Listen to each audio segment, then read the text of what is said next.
Yes, I think we're recording now.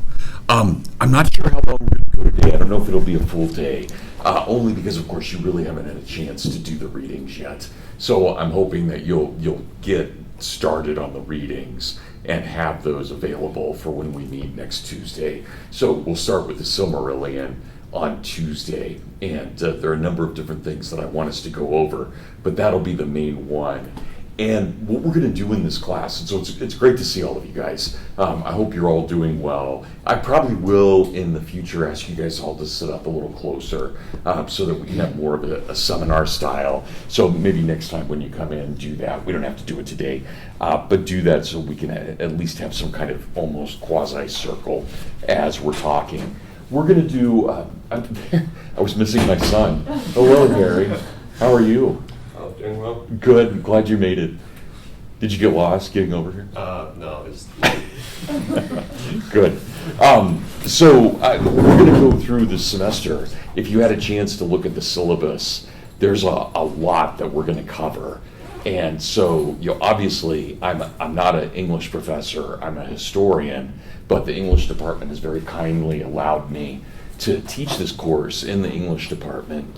And so I want to follow not totally accurately the rules of the English department, but I want to get close to it. I at least want to honor what they try to do in their own seminars. And my understanding is that most of their seminars are always about this size. So this is kind of perfect for what we're doing this semester to talk about all these things. So what we're going to do during the semester is we're basically just going to read out loud to one another, and we're going to discuss what's going on within all of Tolkien's works.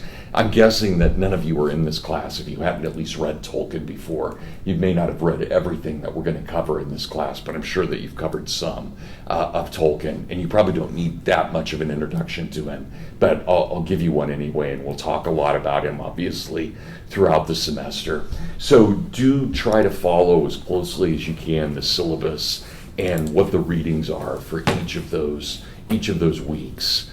You get kind of a break at the end of September because I'm just giving you a number of those shorter pieces to read, and I will send all of those to you probably this afternoon. I'll try and get those done and sent to you, the extra readings that we have, the various things that Tolkien wrote that have not been easily published in some kind of compilation, but I can put together just as PDFs and send to you guys.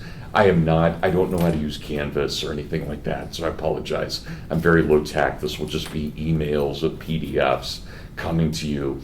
I would, and I really hope that you guys have a lot to talk about this semester. I really want us to break down what's happening in the Lord of the Rings and in the Silmarillion, in the larger mythology, but it's really not going to work if I'm just lecturing the whole time. So it really needs to be participation on your part. And you guys, for those of you who don't know me, you can say anything you want around me as long as you're polite. So please don't ever feel like, if there's something in Tolkien you disagree with, or, maybe he gets too Catholic about something, or too whatever, don't hesitate to push back. You're not going to hurt my feelings in the least. And as I like to tell my freshmen, I know you guys aren't freshmen, but as I like to tell my freshmen, even if someone in my classroom is some blistering fascist, socialist, warmongering Marxist, I will still treat them with dignity. I may pray for their soul, but I will definitely still be okay with it. So I would never grade on anything like that. So you guys just know you can say, again, as long as we're polite, feel free. It's a total free speech zone in here. You can say anything. So, don't hesitate. If you want to talk out loud, do so. There are times we're going to see passages, and as we're talking about them, you're going to be thinking about them. And thinking about them in new ways because we just read them to one another. So, stop, think out loud, no worries. If you need 5 minutes to collect your thoughts and talk about something, do it. That's what I see this class as, one really big conversation, with me leading the conversation, but certainly everybody participating in that conversation as much as possible. There's a lot, and I don't think you would be in here unless you already believe this, but there is a lot of wealth in Tolkien. And I'll just give you guys my main argument. I firmly believe that what Tolkien is doing is the equivalent of what Homer did and what Virgil did and what Dante did. And I think that he's not writing, this is not a novel, it is a heroic romance, and it is mythology. So keep that in mind as we're talking about this, that I really firmly believe that we're talking about true greatness here, not just another sci-fi author, but someone who's doing something well beyond what anybody has done for centuries in his trying to pull together this mythology. I'm also, along those same lines, I'm very convinced that 500 years from now, people will read Tolkien exactly the way you guys read Dante. It will be the same thing. It will be an understanding of our era through this mythology.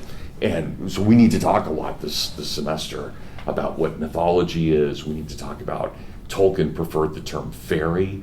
We need to, and that has a very different meaning today than it did for Tolkien. We need to talk about that. There are a lot of things just definitionally we'll have to do. Emil? Kind of embarrassed to already be asking a question, but No, please. with the Homer analogy, so Tolkien's using, like, his books are set in sort of not medieval, obviously, but like horsemen and like Yeah, absolutely. using swords and stuff. So wouldn't it be kind of tricky to draw an analogy with Homer, because Homer is written about his time very explicitly, right, with the battles going on and like the technology, whereas Tolkien's sort of set in this sort of more ancient society, like so. Yeah. So in what sense is it kind of indicative? Thanks, Aniel. I would say this: the fact that when we read Homer, we see the gods intermixing with the people so directly. So it's not really historical. I know there have been, especially with the Odyssey, there have been arguments they should have made it more historically accurate. I'm not sure how you make it historically accurate. It's a myth. And so it automatically, you think about the Iliad, you've got the gods running around on the battlefield, right? And that's very Tolkien-esque. And we'll see the same thing in the Silmarillion of what's happening. So I think that even though there's a kind of quasi-historical setting to Homer, it's still not quite historical. It really is myth. And we'll talk a lot about this during the semester. You guys don't have to agree with me, of course. But I actually think myth is higher than history. I think there's a greater element to what myth is. And you guys, I hope you realize this, we do this all the time. We just look right out there. We've got George Washington. He is a historical figure, but I guarantee you everyone in this room has a mythic understanding of who he is. We all do that. And just the fact that we've made statues to them, we've mythologized them, we've made him something greater than what he was. And that's okay. I think that's totally fine. But we always have to be careful. It's like, wait, that's not quite the accurate historical Washington, but it is the mythical, and that's fine. Let's talk about this, Emil, for a moment. You guys remember what myth is? Myth is mythos, right? So myth comes from Plato. Let's see if that goes in the shot here. Myth comes from Plato and from the Greeks. And the way that the Greeks broke this down, there is logos, reason, and then there is mythos, story. And we can never understand reason without understanding the story. And we can never understand the story without understanding reason. So those things are always combined. In Christianity, of course, what makes logos so important is reason takes human form. Right? And you guys think, and again, we're going to talk a lot about this semester, but you can imagine what we have with logos taking human form. Imagine, and you guys all started this in your freshman year. You remember you started right with Genesis, that man is made in God's image. Well, what's amazing about the incarnation of Christ is that God takes on our image, almost the reverse of what happened in Genesis. So we're made in God's image, but he then comes in our image as a human being. And that's a huge part of Tolkienian understanding, that God became real in our lives. So there's a real incarnational understanding. So that, Emil, I know this is longer than what you asked, but that's I would say Tolkien is better than Homer, only because he's Christianized. Homer is still, and through no fault of his own, he's a pagan. And that's okay. There's nothing wrong with paganism when it's done well. But it's not Christianity yet either. And so I think what Tolkien has done is taken that kind of mythos, that story, and he's given it logos. He's truly given it Christ in a way that even Homer couldn't have done. So that's maybe a closer analogy might be Dante rather than Homer, just because Dante obviously is in a fantastical world as well and thinking about those things. So, Emil, does that help at all? Yeah, that does help. Okay, right. so let's keep talking. I want you to keep talking about this. All semester we can talk about this. This is really important. And so here's what I want to say. So I just threw down the gauntlet talking about Tolkien being at this great level. But the other thing I want us to do, I want us to really think about what Tolkien is baptizing. What is he baptizing? What is he trying to do? And in that, I want us to think all semester at the very Christian symbolism of especially the Lord of the Rings, but also the Silmarillion. So Tolkien's mythology, but also his classical references. Where do we see Homer and Virgil show up in Tolkien? Where do we see Beowulf? Where do we see Dante? Maybe even some Milton later on. Of course, Tolkien would not be too happy with Milton being so Protestant. But so just keep that in mind as well. And you guys, I hope you know this, right? I think this is critical, whether you agree with the theology or not. Tolkien is a daily Mass Catholic. Right? This is a guy who every single thing he lives and breathes is his Catholicism. This is not some guy who, yes, on Sundays he goes to Mass. No, this is a guy who in every way is deeply Roman Catholic. Always carries his rosary. He has all of the Mass memorized, all of these things. And so and he is reluctant to embrace Protestantism. That's a fault in Tolkien. And I think we can recognize that. It's one of the reasons he and Lewis have some division between them. Lewis could be as anti-Catholic as Tolkien could be anti-Protestant. So just keep that in mind. I think at a place like Hillsdale, I know you guys argue a lot, but in the end, we get along pretty well. We're kind of a mini Christendom. I think we would be shocked by how brutal these guys could have been to each other about their matters of faith in ways that we would not imagine doing. So keep that in mind as well. So I want to keep thinking about that. So if you keep seeing Christ imagery in The Lord of the Rings, don't be shocked. You're going to find it everywhere in all kinds of things. And again, that's Tolkien. As he said, right, two things he said. All of my work is fundamentally Catholic. Right? His words. This is fundamentally Catholic. And then think about this. He also said that his whole understanding of beauty comes for his reverence for Jesus' mother, for Mary. Right? So it's pretty Catholic. And it's pretty hard to get around that. And nor we shouldn't. Again, I'm not asking you guys to agree with that. But I want you to recognize it's going to be there. There's going to be a lot, especially if you guys are Protestant and you're uncomfortable with this, there's going to be a lot of talk of Mary in this classroom.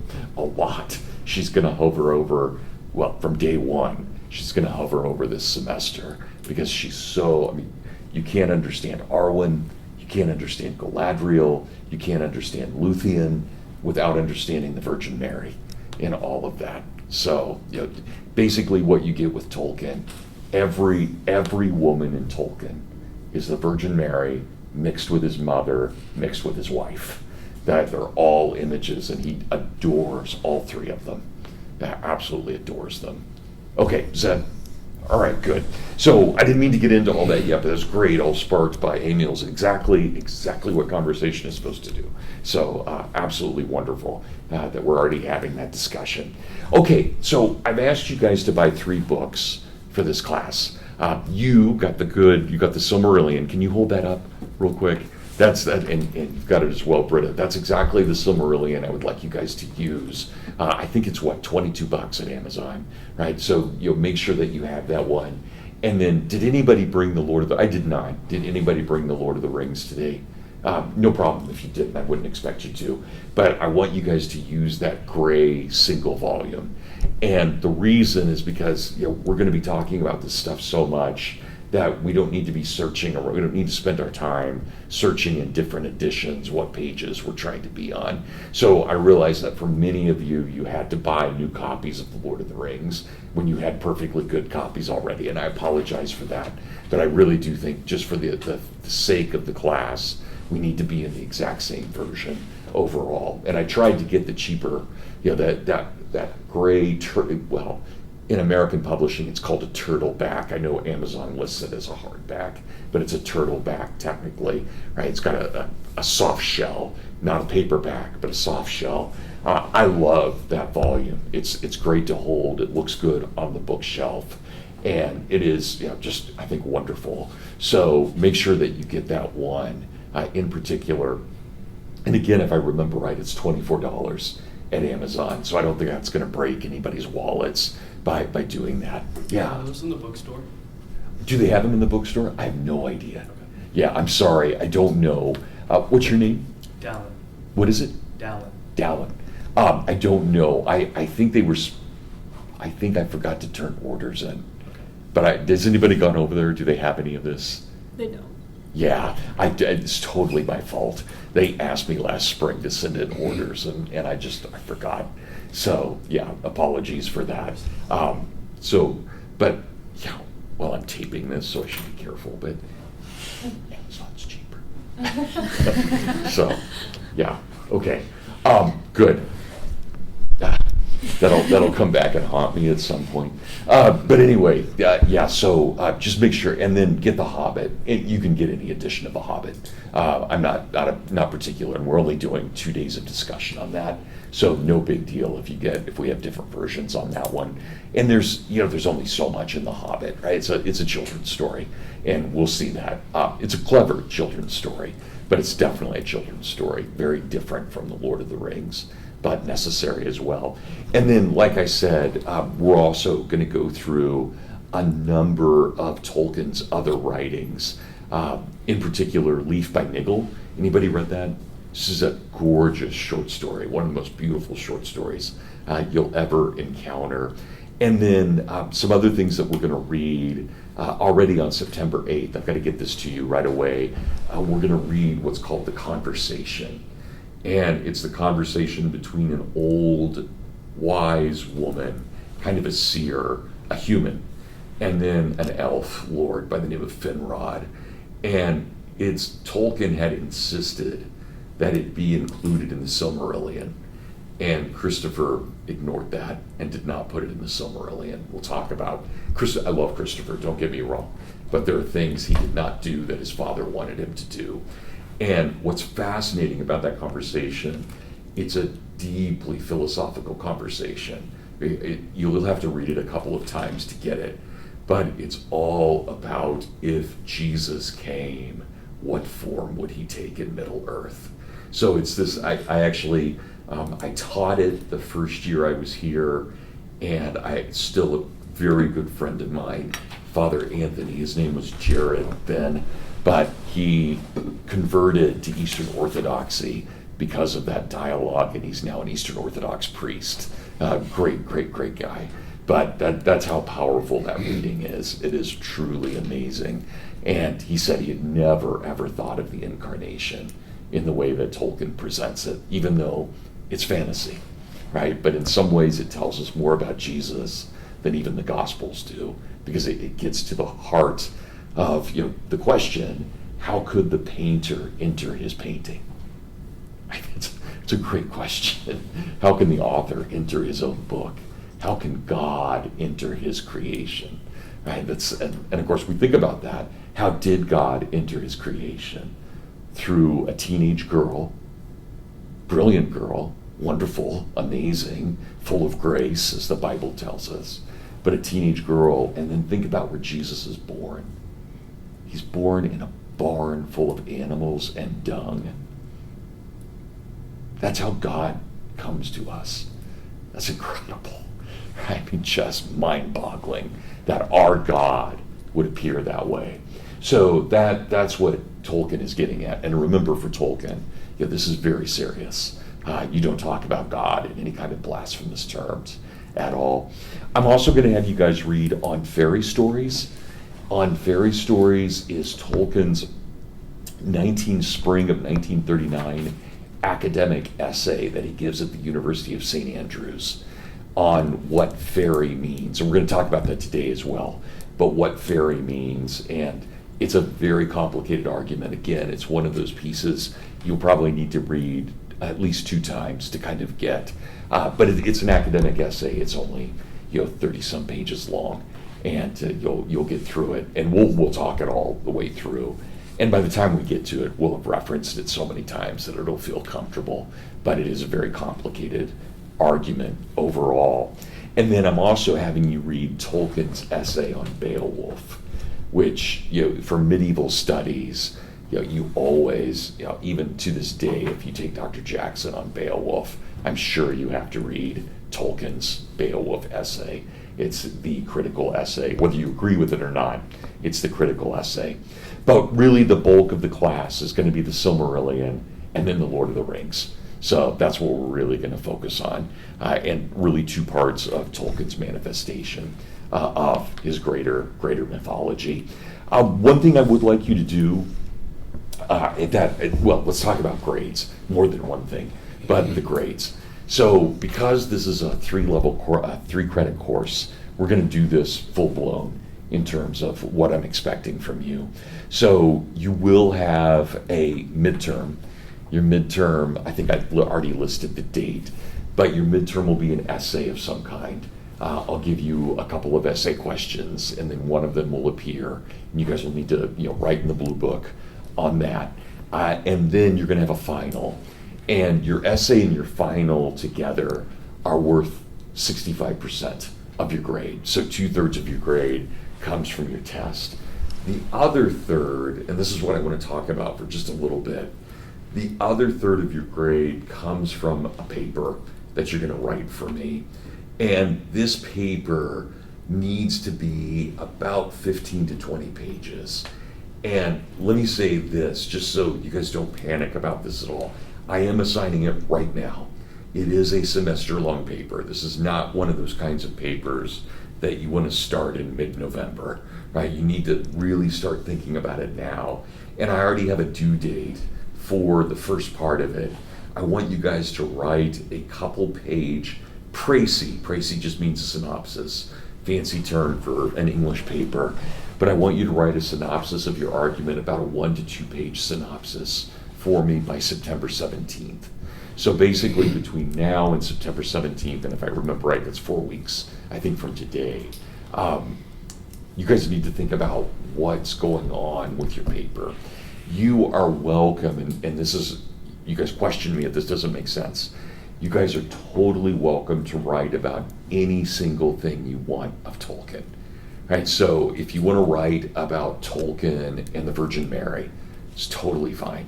If you want to write about Tolkien and Iluvatar, God the Father, right? If you want to write about that, or Tolkien and the Secret Fire, the Holy Spirit, that's fine. Or if you want to focus on Turin Turambar, or you want to focus on Luthien or Beren or Frodo or Aragorn or Gandalf, anything you guys want to do, you have total free reign to do any of that.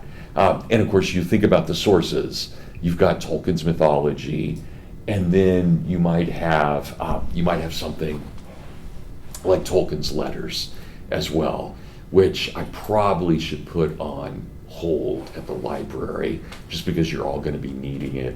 But it's also, if you go to internetarchive.org, there's a copy of Tolkien's letters. It's the first edition, not the second edition, but the first edition is there. So you have all that free online.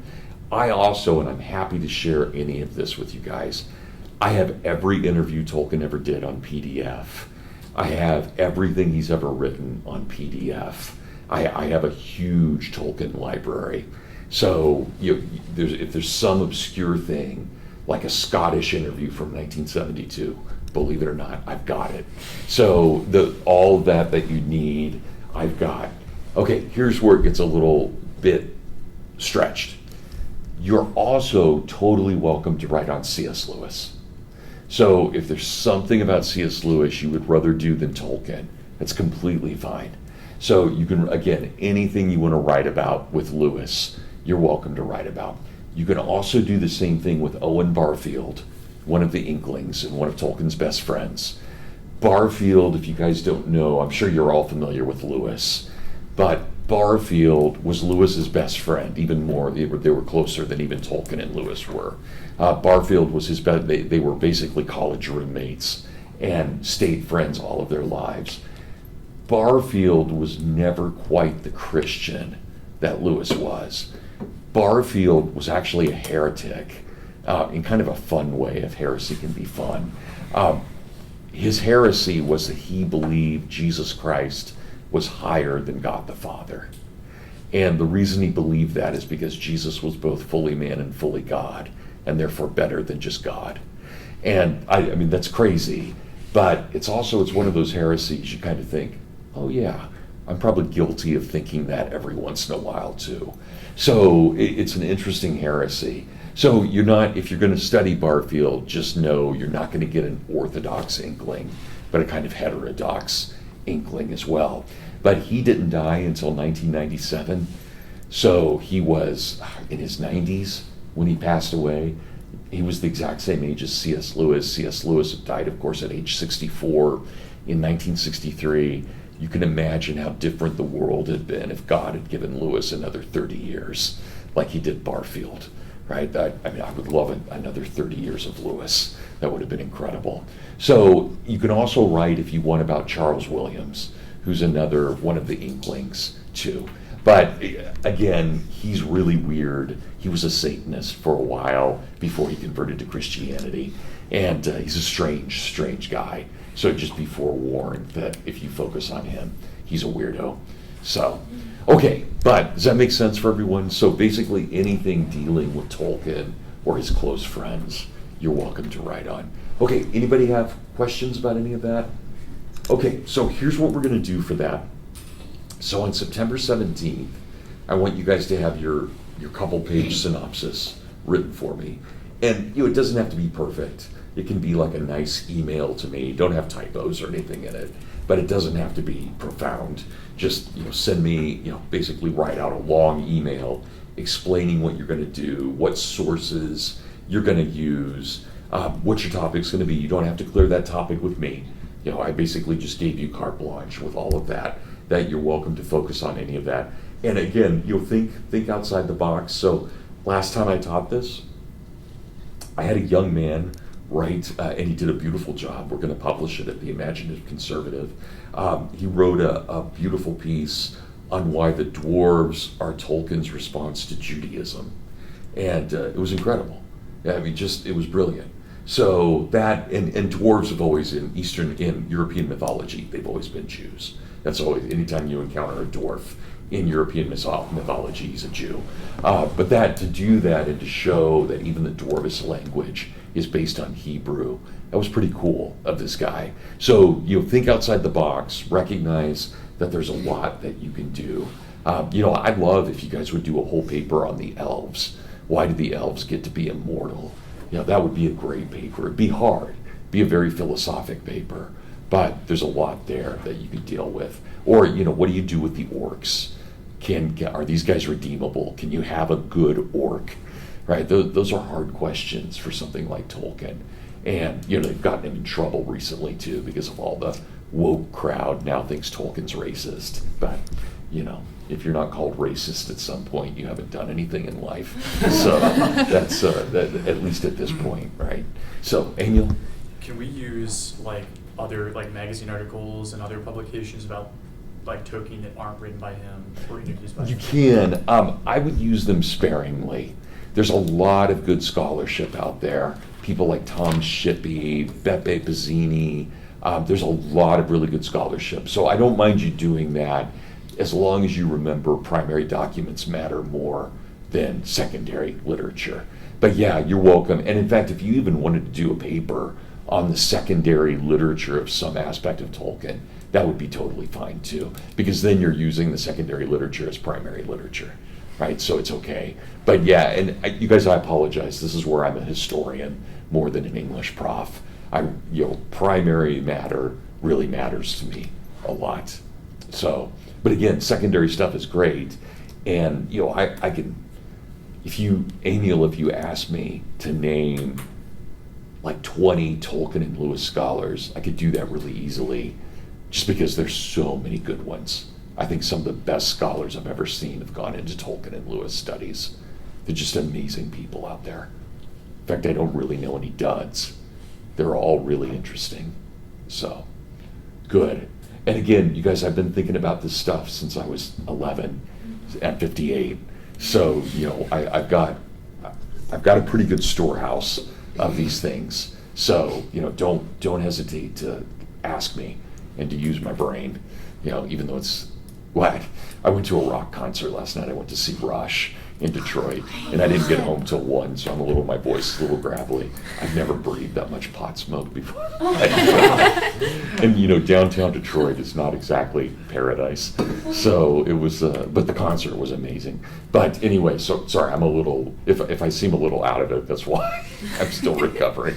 I think, hopefully not from the pot smoke, but yeah, that's, as my wife said, honey, make sure you shower before you get into bed. It's like, yeah, good point. So, okay, good. All right, anything else on any of that?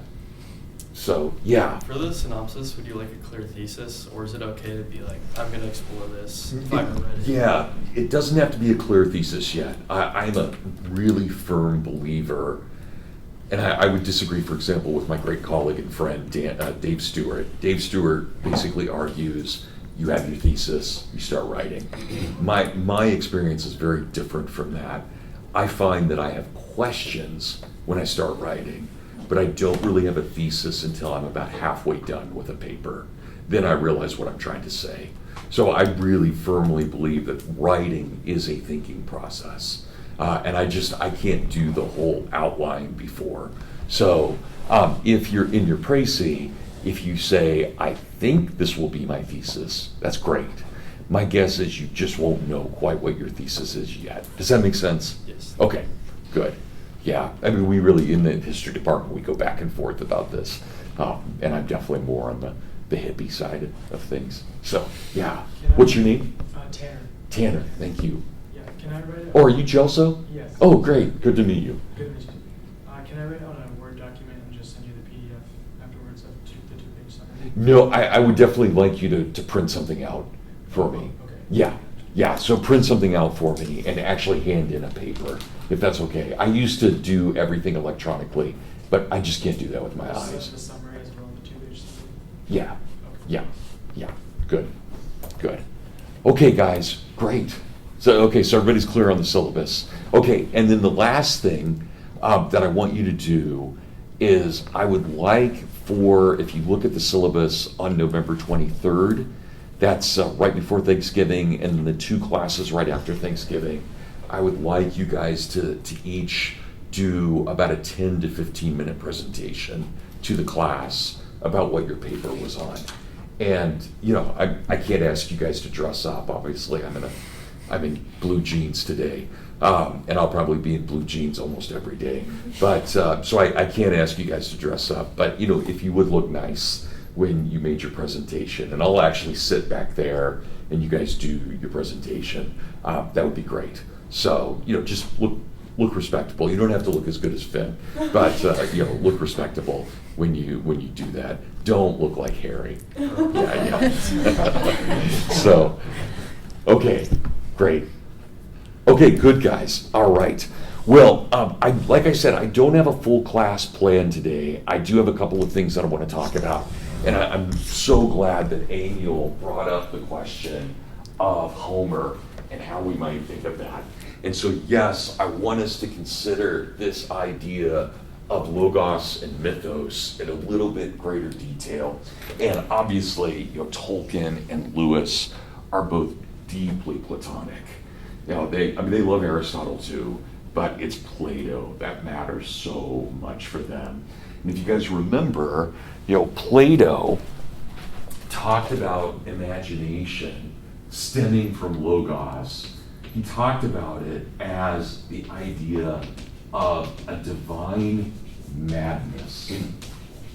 And so I'm going to talk about this for a moment. What do we mean by that? All right, let's do myth first.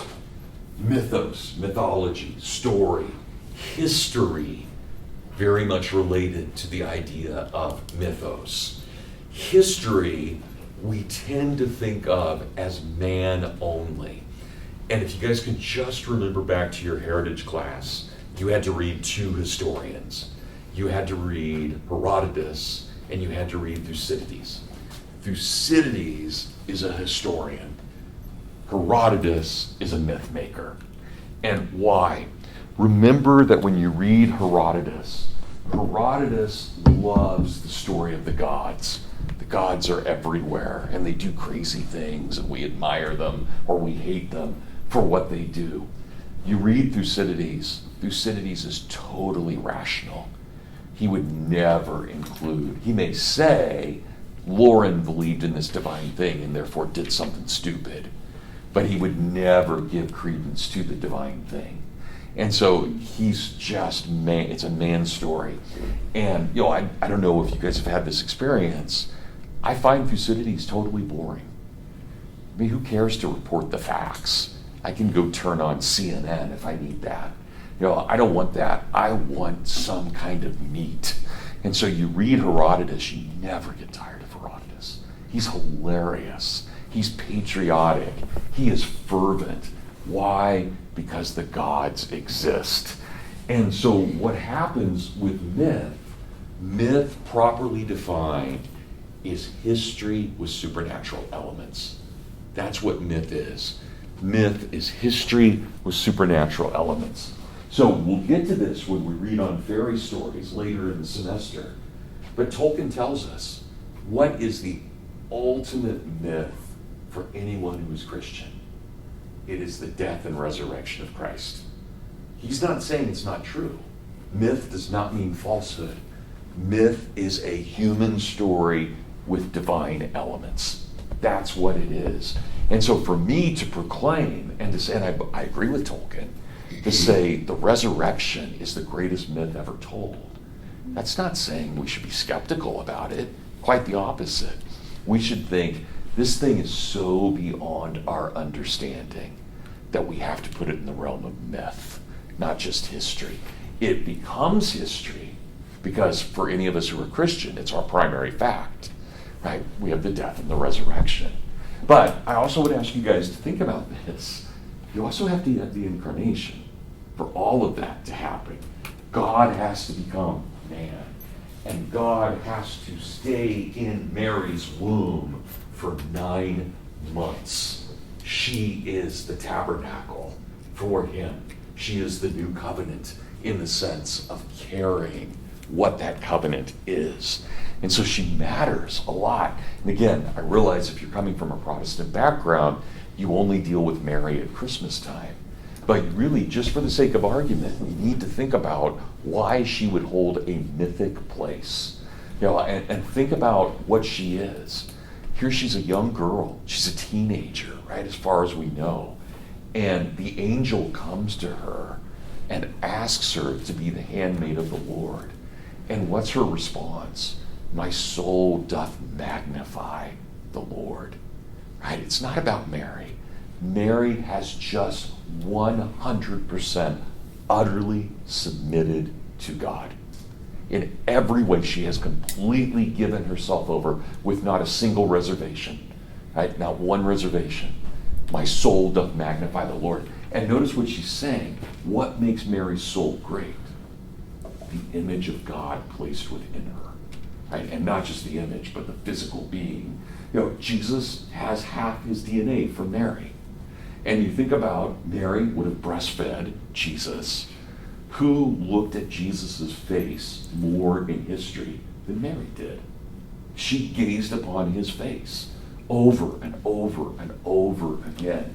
So again, I know if you're not coming from a Catholic background, that may feel a little uncomfortable, But just think about it logically.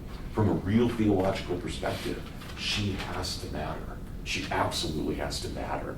So let's get to what logos is then. And what do we mean by this? So Plato said that all of imagination is a reflection of the divine. And this is why he called it a divine madness. And this idea of a divine madness as if God is right here next to me and he's speaking to me in that small, still voice. Right? That's divine madness. And I want you to recognize what reason is. In the modern world, well, let me break it down this way. And if you guys have had me before, you've seen this. But when we think about why do we have three branches of government, you guys probably weren't expecting me to go there with that, but why do we have three branches of government? It's because it reflects the three ways a human person can know something. We have the executive, the president, which is a reflection of our rationality. We have the House of Representatives, which is a reflection of our passions, our stomach, or the procreative regions, that kind of animal part of who and what we are. But it's the chest that matters most. For everybody, it's the chest. The chest is our Supreme Court or our Senate. It's our aristocracy.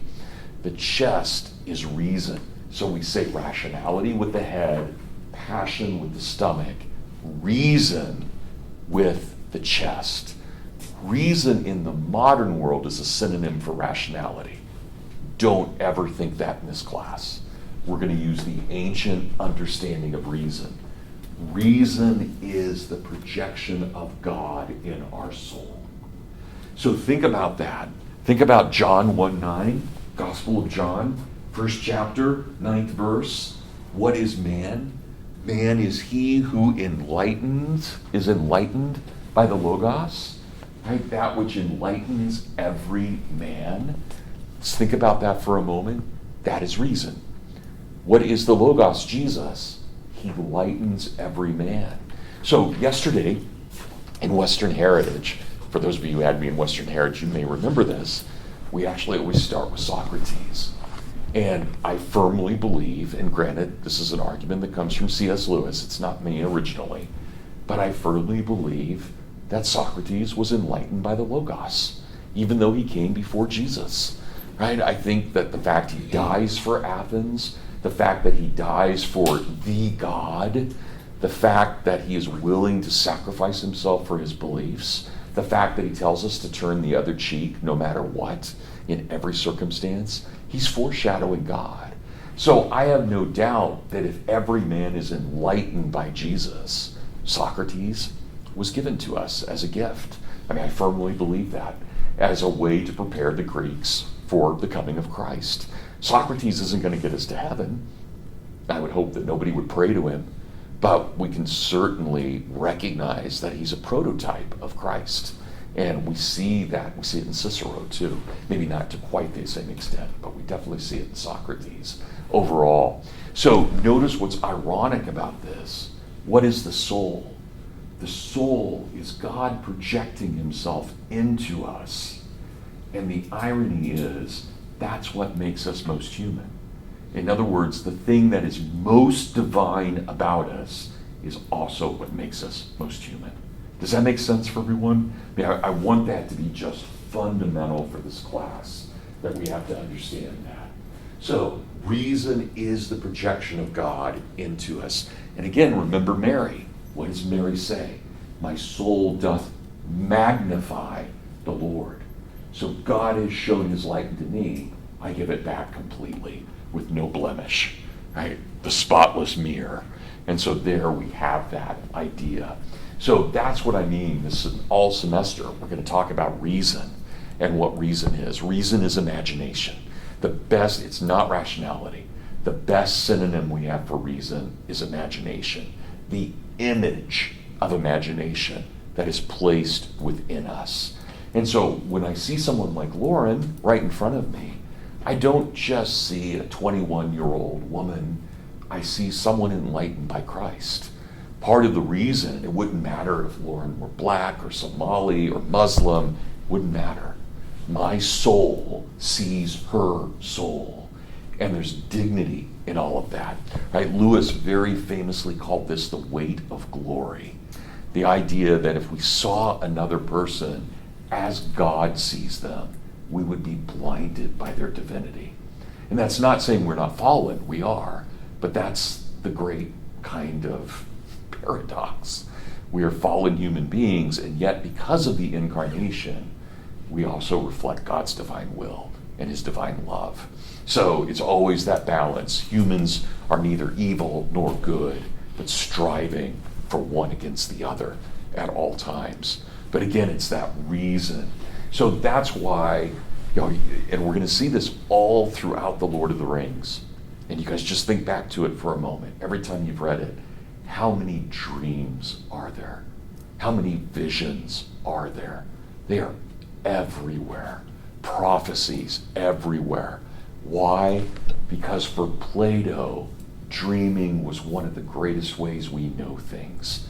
We know things because God gives us visions in our dreams, right? And our prophecies, and those kinds of ideas of being able to speak forth the truth of a community. So we have that idea of logos, and mythos. And I hope you guys see that we really cannot have one without the other, right? We have both of those things. We have idea, imagination, fire, reason, speech, and then we have story. This gives context. Mythos gives context to the story. And you think about every one of us in this room, if I remember right on the roster, there should be 13 of us in here at the moment. But if you think about every one of us, what are we? We are each unique and unrepeatable centers of dignity. Why?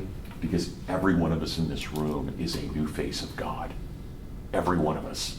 And that for Tolkien is just critical. That every person is a new image of the divine, despite how fallen we are. Right? And again, that's the paradox. We recognize our fall, and only Christ can give us that divinity, but we still carry that within us, that divinity. So the divine madness. I love that. I think Plato's just great about that, right? You think of, and there is a madness. You think about St. John writing his Revelation. Is there not a madness there? And you can just imagine him scribbling his dream down as quickly as he can. Oh yeah, that guy had 7 horns, and it's wacky stuff, but totally a fever dream in all kinds of ways. That's fine. That's okay, right? And there's John writing it all down as quickly as possible, trying to capture all of this. And imagine, again, this is imagination. When John writes, he doesn't become less John because he's writing the Word of God. He becomes more John in some mysterious way.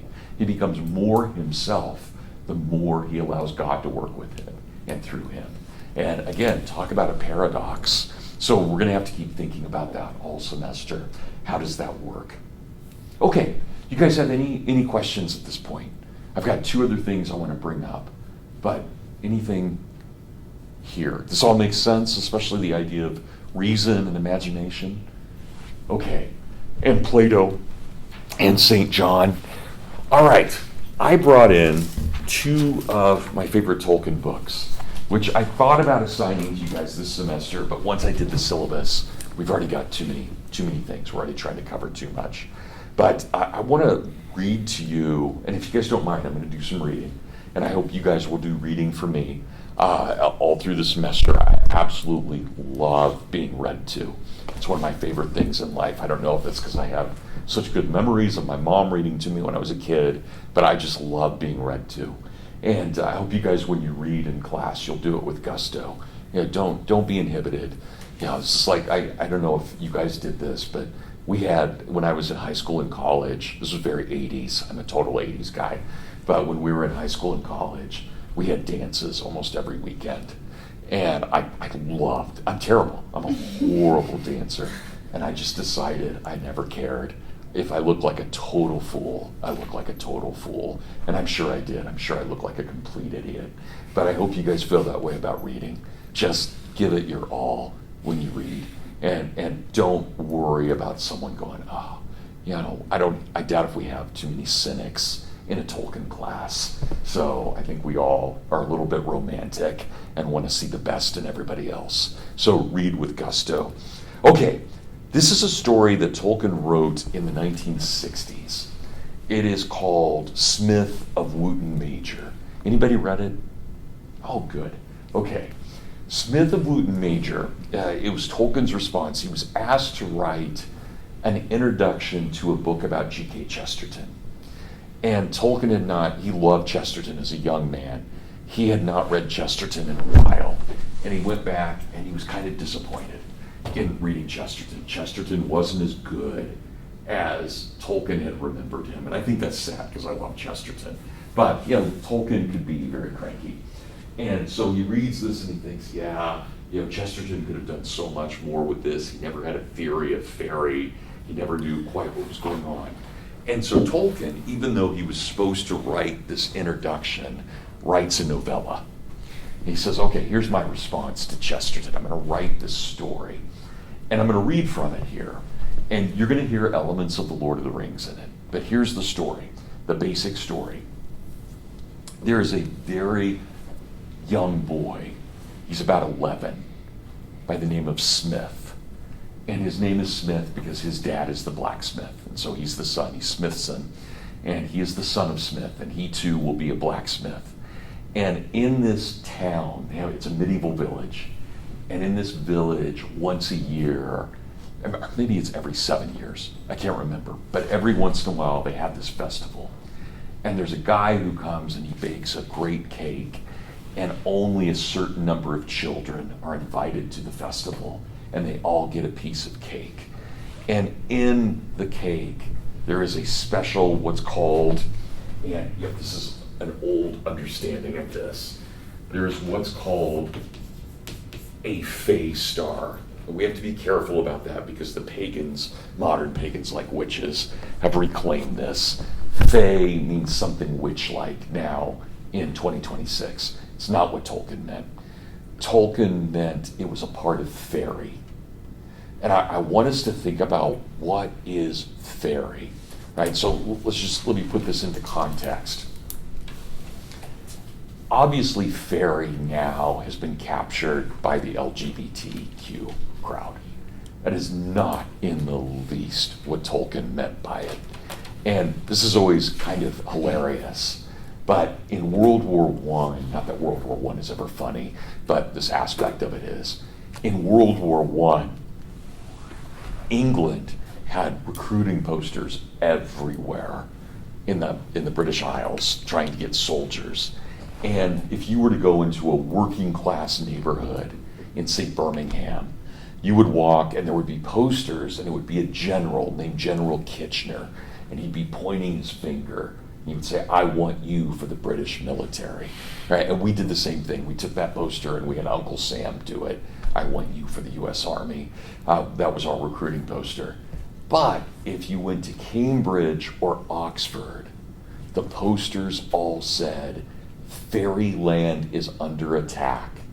Be an elf. Defend Faerie. Because Faerie meant England. Faerie meant the best of England. It meant the highest thing of England. And, I'm sure many of you in English class have read The Faerie Queen. Right? They're so deeply rooted in the old English consciousness before all the homosexuality and all of that. This idea that Faerie is something sacramental and deep. It's not just England right now, it's the very soil and spirit of England that has existed for thousands of years. That's what Faerie is. And so a Fae is a manifestation of Faerie. And you guys, again, forgive me for being so Catholic about this. Or I guess we could be Eastern Orthodox or Lutheran too. But I want you guys to recognize this. Our best description of Faerie would be taking communion. Taking communion is an act of Faerie. The bread and the wine, no longer bread and wine, but the body and blood of Christ. There's a sacramental element to what that is. And of course, we only taste the wafer, we only taste the bread or the wine. But there's the very essence in Lutheran, Catholic, and Orthodox belief, and Anglican too, is that it has somehow taken on the soul of divinity, even though it still appears as the accidents of what it is. And that's what Faerie is. Faerie is basically entering into a sacrament. And so we can think of, a baptism is an element of Faerie. Taking communion is an element of Faerie. Getting married is an element of Faerie. The wedding bed, sacred moment right after the wedding, right? That is Faerie in every way. So there's this whole kind of element. It's innocence, right? It's a return to absolute innocence and purity. Okay, so here's what happens in this story, Smith of Wootton Major. Here's the illustration by Pauline Barnes, one of the great illustrators of her day. And all these kids are sitting around and eating this cake. And in the cake, there's an element of Faerie. Could be a coin, could be something else, but there's only one. And it shows up in the piece of cake, and that you get the prize. Whoever the kid is who gets that piece, the coin or whatever it is, gets the prize. And then for however long the ritual lasts, for 7 years, you are our village symbol, whatever it is. And there's Smith sitting next to this young girl, and the young girl gets her cake and she eats it, and there's no Faerie in it. And Smith, who's very good friends with this young girl, they're the same age, they're both 11, very good friends, he says, "Oh, you can have my cake too." And it's this act of just giving. It's a simple act, but he cares about her, and so he gives her the piece of cake. And so what happens, even though he hasn't eaten his cake, he receives the Faerie star. And what it is this beautiful fae that nobody can see, but it attaches to his forehead. So God can see it. God can look at all of us. He can say, "You've got the star. You did something good. You earned that in some way, not because of your good works, but because you did good," right? You did something beautiful to another person. And so if we were to see him, let's say that we saw Smith walking around campus, let's say he's your age, you wouldn't see the star, but he would still have a kind of glow about him. You would think, yeah, that guy's got some charisma. He's good looking. There's something about him. I'd like to get to know him. You just kind of know that there's something special. And you guys think about this. Any of you have had significant others? You always look at them that way, right? I've been married 28 years. I still look at my wife. How can I not? She's the most beautiful woman in the world. Of course I see that, right? She's got that she gave us 7 kids. What greater thing could you do, right? It's just amazing. And so you feel that, and you feel that with those, your mom and your dad and your grandparents, especially my grandmother, my mom's mom. She was a total Faerie in every way. She radiated goodness. I think about her. She went deaf and blind for the last 10 years of her life. So what did she do? She spent 10 years of her life saying the rosary over and over again. Now, that's amazing. It's amazing to give your life to prayer in that way. And so my grandma, for me, that's Faerie. But that's what I want to get at here. When Tolkien is telling us this is something Faerie, there's something going on. And think about when we go into Rivendell in The Lord of the Rings, we've entered Faerie. When we go into Lothlorien, we've entered Faerie. But remember, Aragorn goes into the paths of the dead. He's entered hell too, right? There we go back to Homer, right? Aragorn is a very Odyssean figure in so many ways. And so we think about that. So here's what I want to read to you. This is what happens. All the same, the silver star was indeed a fae.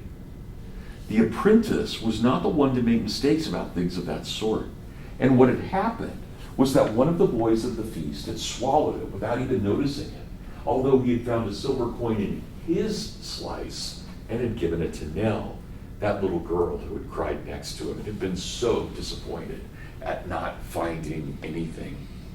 Smith sometimes wondered what had really become of the Fae, and did not know that it had remained with him, tucked away in some place where it could not be felt, for that was what it was intended to do.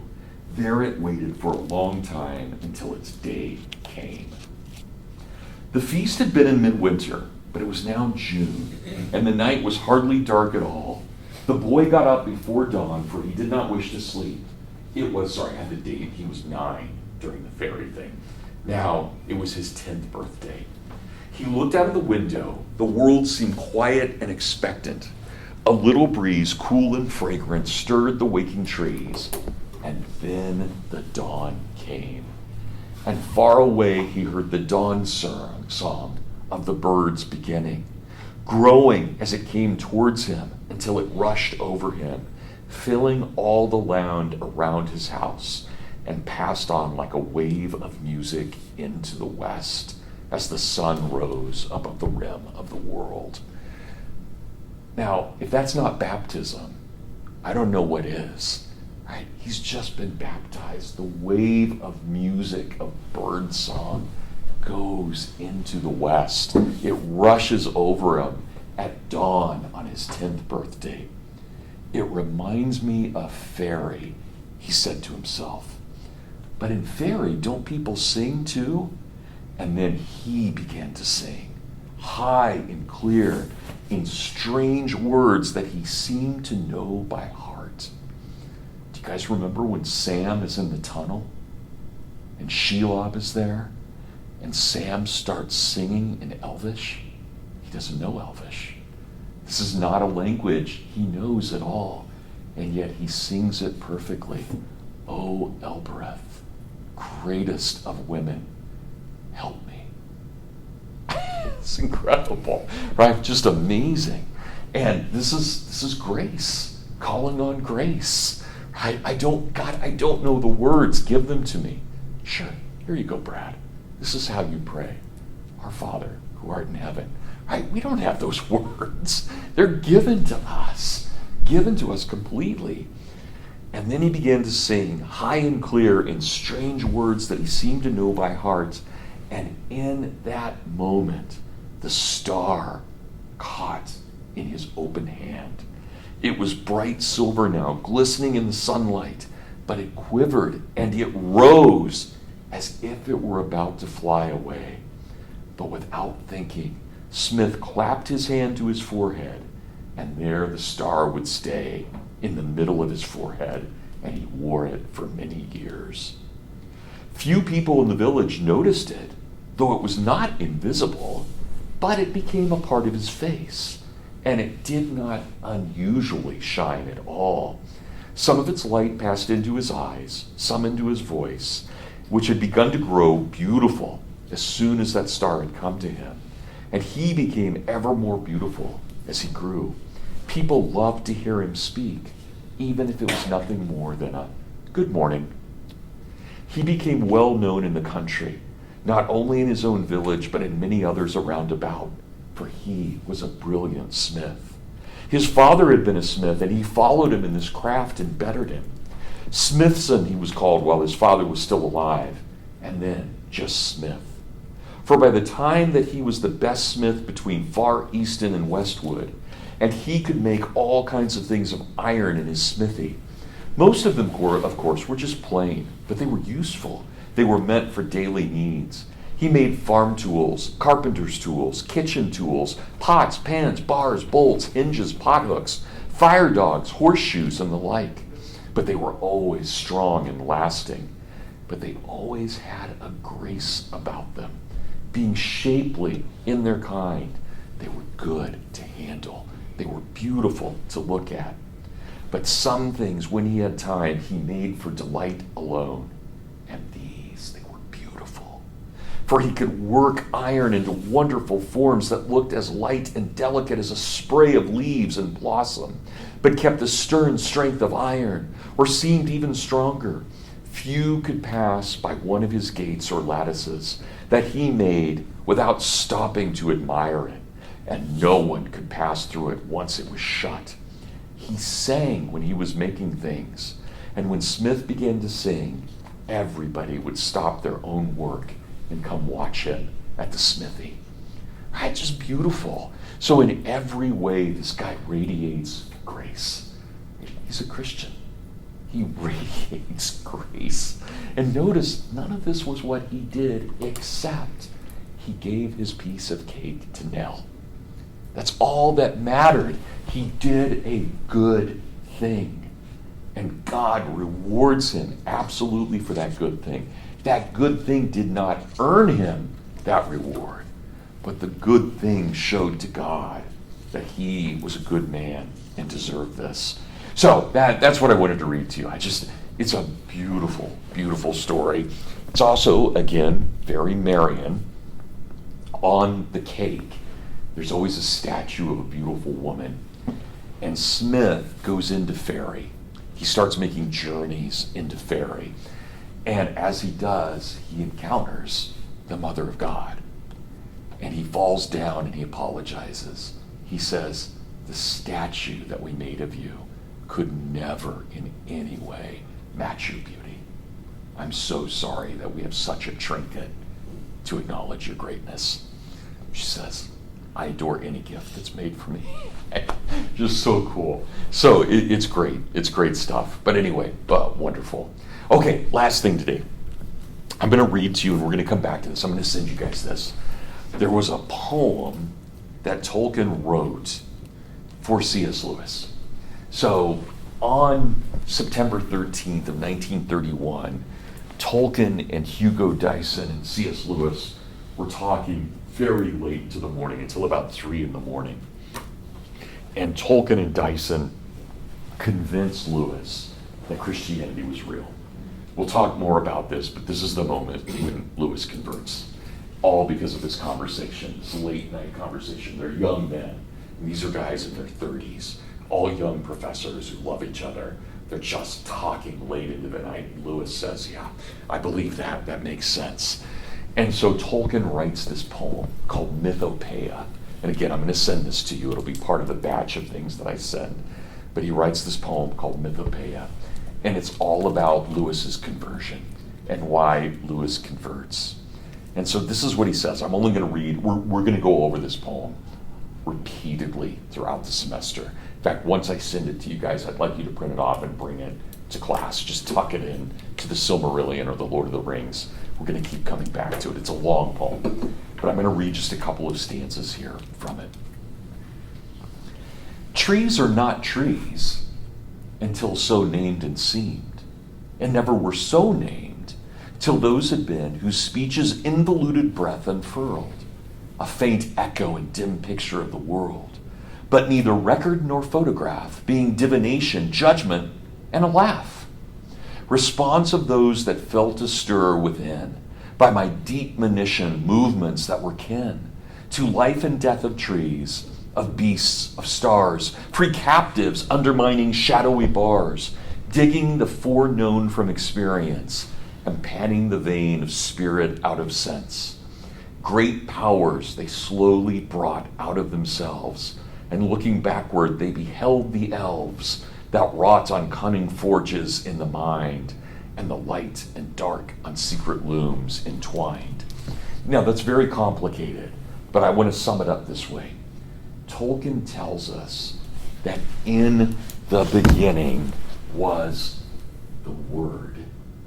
And to explain the Word, we told stories.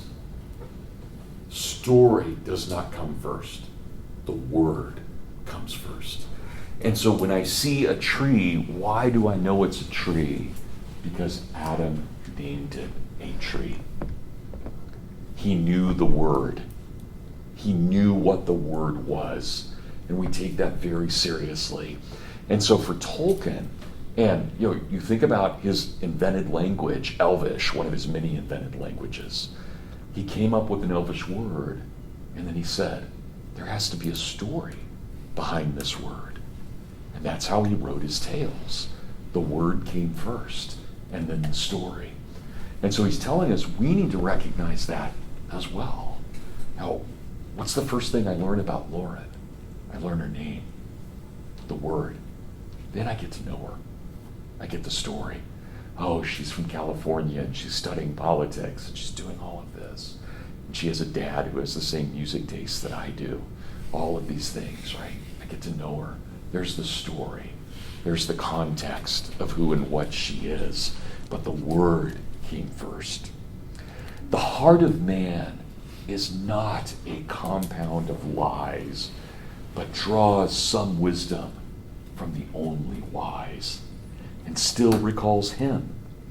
Though now long estranged because of the fall, man is not wholly lost, nor wholly changed. The fall is serious, but it did not keep us permanently from God. It taints us. It makes us do really stupid, sometimes evil things. But God still calls to us. And he calls to our original nature, not our fallen nature. Right? That, and again, I know this is so Catholic, but guys, this is just so important to understand this. Right? The fall is not complete. The fall is still going on, but so is redemption. Disgraced he may be, but not dethroned. And he keeps the rags of lordship, which he once owned. His world dominion by creative act, not his to worship, the great artifact. For man is the sub-creator, the refracted light, through whom is splintered from a single white to many hues and endlessly combined, in living shapes that move from mind to mind. And through all the crannies of the world we feel filled with elves and goblins, though we dared to build the gods and their houses out of dark and light, and sow the seeds of dragons. It was our right, used or misused. That right has not decayed. We still make by the law in which we're made. Okay, so let's talk about that for a moment. Let's end with that today. There's the Word. I see the Word. I love Jesus. I want to tell stories about me and Jesus. I want there to be a context. I want to be a part of his story. I want to come sometime between the death and the resurrection and the return. I want to be a part of that story. And Tolkien says that is the healthiest thing you can ever want. You want to be a part of the story. You desire it in the greatest deal, so that when God reads out of the book of life, there is your word. There is your name. And you have eternity as a community, as a part of the story. Right? That's what Tolkien is getting at. And again, Amy, I'm so thankful you brought up Homer. But let's see what he's doing here. We read Homer and we are deeply moved. We read Tolkien and we understand the greatest things. Right? Why? Because Tolkien is only telling us what is Christian. He's telling us that. He's telling us what the story is. And so we desire it. And so when we read about Frodo, we're not reading about some make-believe character. We're reading about a broken man who is carrying the weight of the world on his shoulders, and he does not know if he can live up to his task. Every one of us in this room is Frodo. Every one of us is Frodo. We carry pain, we carry burdens. We don't know if we're going to make it. We want so badly to be in the story. We don't know. Okay, guys. First class, done. Thank you, everybody. So we'll pick this back up. Remember, read the Silmarillion. It's great. It's beautiful. It's one of the most beautiful things I've ever encountered. And enjoy it. And we'll start right away on Tuesday.